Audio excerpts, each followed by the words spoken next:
বৃহস্পতিবার অনুষ্ঠিত উপদেষ্টা পরিষদের বৈঠকে সরকার ৫টি গুরুত্বপূর্ণ সিদ্ধান্ত গ্রহণ করেছে।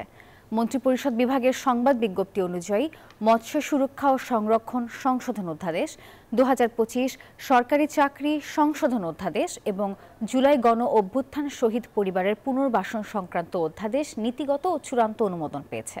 এছাড়া বাংলাদেশ নেদারল্যান্ডস সরকারের মধ্যে নৌ প্রতিরক্ষা সহযোগিতা চুক্তি এবং সংস্কার কমিশনের বাস্তবায়নযোগ্য সুপারিশগুলোর কার্যক্রম এগিয়ে নেওয়ার সিদ্ধান্ত গৃহীত হয়েছে।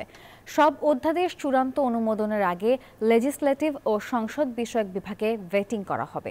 মন্ত্রিপরিষদ বিভাগ এই সিদ্ধান্তগুলোর বাস্তবায়ন প্রক্রিয়ায় সার্বিক সমন্বয় করবে।